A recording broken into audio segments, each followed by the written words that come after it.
If you've been watching the previous videos in this Web3 for TradBiz Executives and Investors series, then by now you know quite a bit about Web3 and its emerging use cases, including DeFi, NFTs, and DAOs.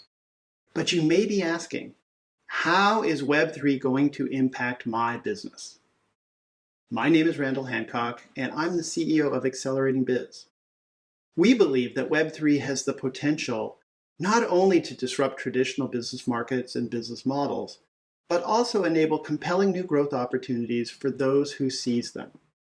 In this video, we will explore differences between token-based and traditional markets, including using tokens to bootstrap early-stage Web3 networks, the vastly lower take rates of Web3 ecosystems compared to today's Web2 companies, how Web3 may evolve industry structures, some potential impacts to business models, and Web3 opportunities that existing businesses can begin to pursue today.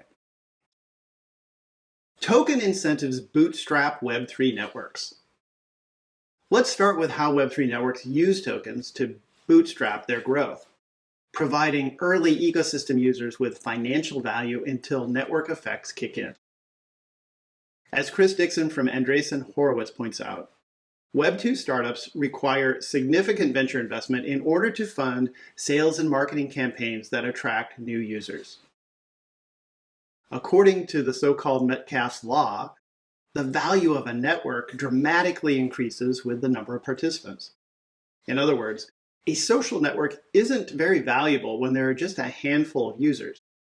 However, it becomes indispensable when there are 1 billion global users connecting each and every day. Once Web2 companies have scaled with the network effects kicking in, it's rational for them to try and extract as much value as possible from users through data monetization, increased subscription prices, and other revenue streams.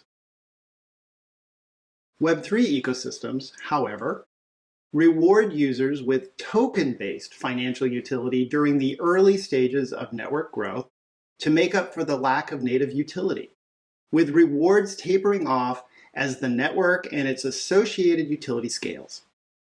A user may be happy spending time in early versions of a play-to-earn game, such as Axie Infinity, since they can earn tokens that have the potential to appreciate significantly as the network grows. The same user may be incentivized to continue playing when the token rewards decrease, but only if the game itself has evolved substantially to provide significantly more value. If you're an entrepreneur with a new idea, consider how you might bootstrap your network with a Web3 solution while minimizing the need for traditional venture funding. If you're already in an established company with scale, be on the lookout for emerging competitors wielding distributed business models with the potential to unseat you by luring your customers to their network with token incentives. Web3 take rates are also much lower than their Web2 equivalents. Because Web3 ecosystems are designed to be owned by and give back value to users, they often have much lower take rates than comparable Web2 offerings. Just as Jeff Bezos frequently stated, "Your margin is my opportunity," when explaining Amazon's low-price, low-margin strategy to establish market share, Andreessen Horowitz Chris Dixon describes the transition to Web3 with an updated version. "Your take rate is my opportunity." Think of take rates as how much of the financial value a network generates is retained by the network provider rather than by users. Overall, Web3 ecosystems tend to have much lower take rates than Web2 companies, often due to inherent designs to incentivize and be owned by users, but also because ecosystems often require smaller amounts to maintain and evolve platforms, and do not spend significantly on customer acquisition and marketing. Since users frequently own a majority of Web3 ecosystems, the bulk of revenue generated is returned to them. Moreover, because many ecosystems utilize open source software, those ecosystems with higher than needed take rates incentivize others to fork the project, in essence, becoming a competitor providing similar services with lower take rates. Comparing Web3 with Web2 take rates shows how big a difference this makes. Let's take Facebook as an example, which for all practical purposes has a 100% take rate. In other words, no one gets paid to spend time on the app. Instead, Facebook monetizes your time and personal data, providing what appears to be free services that in fact have very high hidden costs. We see similar examples in other areas. In the gaming space, Web3 gaming apps like Axie Infinity and The Sandbox utilize take rates of around 5%, while online gaming companies operate at 30% and above. Digital asset NFT marketplaces, such as OpenSea and Rarible, again operate with about 5% or lower take rates. Compare that with Meta's recent announcement that they plan to take a whopping 47.5% commission on digital asset sales in their proprietary metaverse properties. Web3 content platforms, such as Rally and BitClout, regularly return 90% of value back to content creators, whereas Web2 comparables like YouTube, Spotify, and Twitch take 30 to 50%. The same take rate disparity is true when comparing different forms of Web2 marketplaces, including exchanges, labor markets, and app stores. If you happen to work in an established company where most of the network value is siphoned off as operating expenses and shareholder profit, you might be at risk of Web3 entrants operating with much lower take rates. As you explore the impact Web3 may have on your company, anticipate where you could be at risk, and consider making business model changes to protect your position, such as delivering value propositions better aligned with Web2 capabilities that may still retain advantage against decentralized ecosystems. Even if your take rates are low, think about how you continue to evolve value to your customers to ensure long-term sustainability. Decentralized systems may create more competitive markets. Web3 has the potential to evolve existing industry structures into more competitive markets by decentralizing access to data, trust, and technology. Today's Web2 markets are often characterized by companies providing platforms made up of proprietary technology, data, and applications designed to create competitive moats that lock users in from leaving easily. This established playbook has resulted in large, powerful companies incentivized by financial markets to put shareholders ahead of users, resulting in less than optimal outcomes like personal data monetization, high subscription costs, customers not owning their data, barriers to switching to competitive platforms, and the risk of being deplatformed due to violations in ever-changing terms of services or government requests.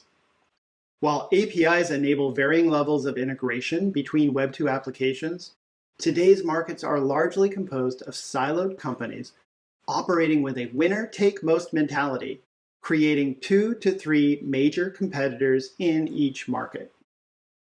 As we have discussed elsewhere in the series, Web3 enables solutions that are open source, permissionless, transparent, and composable, built on top of a rapidly evolving Web3 technology stack that includes blockchains, protocols, distributed applications, aggregators, and many more innovations.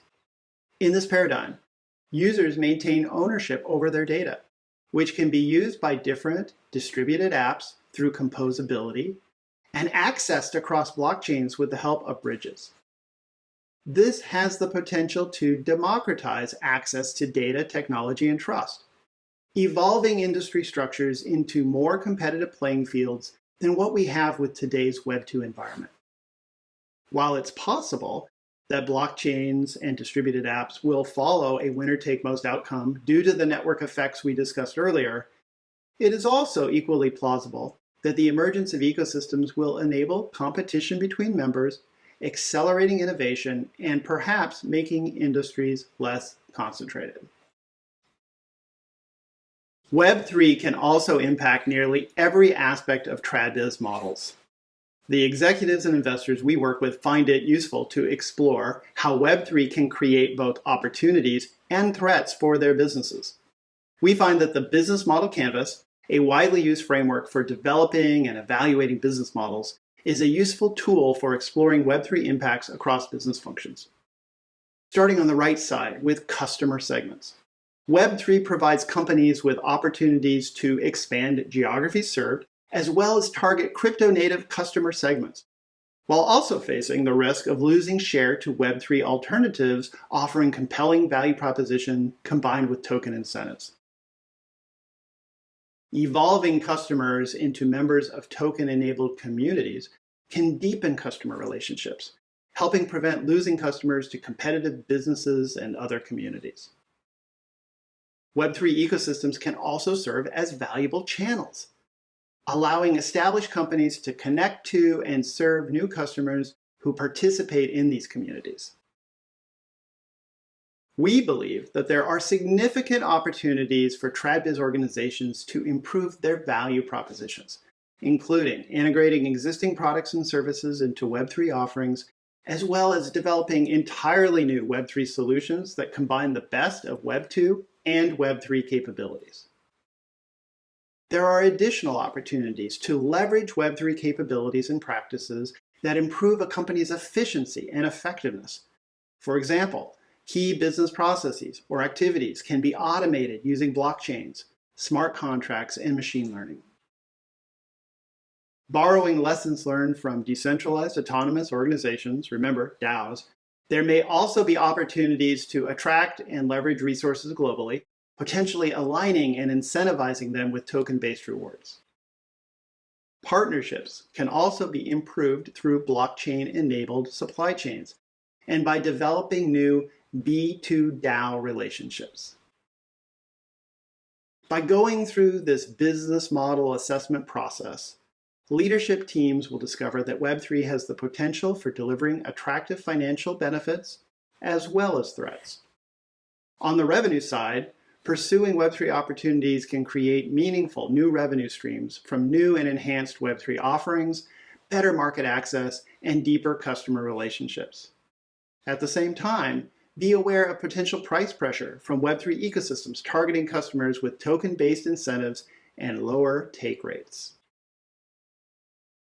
From a cost structure perspective, Web3 enablement may help reduce operating expenses and improve capital efficiency, whereas the risk is in failing to improve relative to emerging Web3 alternatives.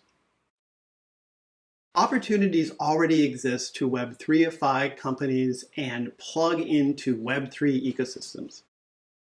We've identified 5 areas for TradBiz to explore as a starting point when evaluating Web3 opportunities: B2DAO, Web3ified offerings, token-enabled communities, Web3ified operations, and Web3 native innovations. Expanding beyond traditional B2B sales, TradBiz organizations have opportunities to pursue B2DAO opportunities, providing products and services that enable DAOs and other Web3-focused businesses. Services needed by DAOs include accounting and finance, legal and regulatory compliance, marketing and community development, smart contract auditing, tax management, and treasury management. Chain analysis, for example, provides compliance and risk management solutions to Web3 ecosystems, financial institutions, exchanges, government agencies, and others to protect and grow the adoption of crypto. OpenZeppelin performs smart contract audits to ensure that they execute processes as intended, counting distributed networks like Augur, Basic Attention Token, Compound, and Maker among its clients. And Microsoft software development platform, GitHub, is where Web3 developers collaborate to develop, manage, and evolve the code in distributed networks. Companies can also Web3ify their offerings, integrating crypto and Web3 capabilities, features, and use cases into their existing products, services, and business models. Consider accepting crypto payments, providing customers with native crypto wallets, incorporating crypto into software user interfaces, integrating Web3 capabilities into existing offerings, and extending social logins to Web3 apps. Twitter, for example, rolled out a tipping feature that allows users to support or tip other users using different payment options, including crypto. Twitter also enabled the use of verified NFTs as Twitter Profile Pictures, PFPs. PayPal now allows users to buy, sell, or trade crypto assets within their apps, and has introduced a checkout with crypto feature enabling users to pay for online purchases with crypto. Pharmaceutical company Merck has created a blockchain-based Internet of Things powered platform for supply chain management that allows companies, laboratories, suppliers, and logistics providers to connect and exchange data seamlessly. Established businesses can also explore creating token-enabled communities, using tokens to enable communities of engaged and empowered customers and other stakeholders. Here, there are opportunities to sell products and services, provide rewards and loyalty programs, encourage referrals, involve stakeholders in proposals and decision-making, and reward users with value-appreciating tokens. The UK football team Manchester City, for example, launched the City Fan Token that allows holders to vote in polls organized by the club, access exclusive promotions and content, and receive VIP treatment during games and other social activities. In the United States, Mark Cuban's NBA team, Dallas Mavericks, is releasing player profile pictures and photos as NFTs during home games. Fans can redeem these and sign up to a dedicated portal, having their mobile tickets scanned during the game. According to the basketball club, this is one of their ways to reward users, understand consumption behavior, and incentivize more people to attend live games. The discussion platform Reddit is testing a new program called Community Points, using the Ethereum testnet, in which subreddits can reward users for their contributions and allow them to vote on important decisions. And the file sharing platform BitTorrent launched the BTT token after being acquired by the Tron Foundation in 2019 to expand its peer-to-peer file sharing network and incentivize participants for sharing and hosting files. TradBiz organizations have additional opportunities to Web3ify their operations, incorporating Web3 networks, capabilities, and practices which enhance operational efficiency and effectiveness. Potential impact areas include supply chain management, human resources, accounting and finance, treasury management, and predictive asset maintenance, among others. For example, Walmart launched the blockchain-based Food Traceability Initiative in partnership with IBM, allowing users to trace the provenance of selected products, including data on manufacturer, certifications, temperature, and handling. The Canadian Imperial Bank of Commerce, or CIBC, partnered with the National Bank of Australia using Ripple to facilitate cross-border payments between them and explore expanding on a broader scale to enable global settlements. Several high-profile companies, including Tesla, Block, and MicroStrategy, hold or have held Bitcoin or other crypto assets as part of their corporate treasury, with the aim to further diversify and maximize returns on cash for shareholders. Finally, TradBiz can consider creating Web3 native innovations, creating entirely new offerings and value propositions enabled by Web3 technologies and models. Opportunities to explore include creating virtual worlds, building public or private blockchains, releasing NFT collections, catalyzing decentralized marketplaces, and establishing Web3 on-ramps for users.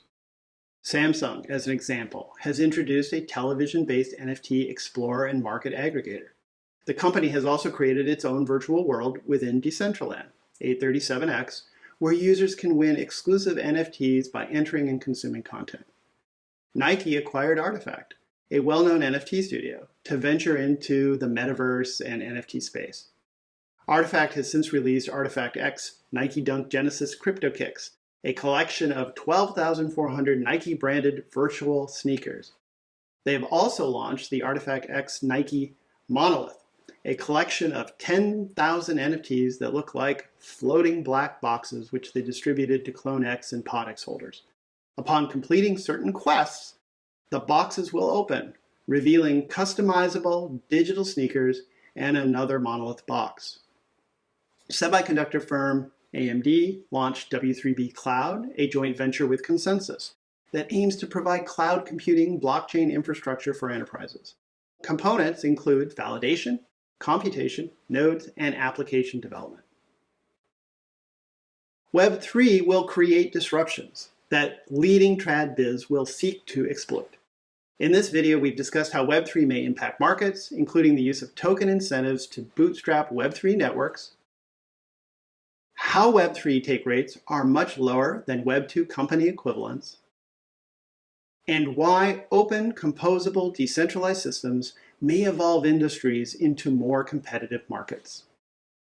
We've also seen how Web3 can impact nearly every aspect of TradBiz models, both positively and negatively, including customer segments, customer relationships, channels, value propositions, activities, resources, partners, potentially transforming both revenue streams and cost structures.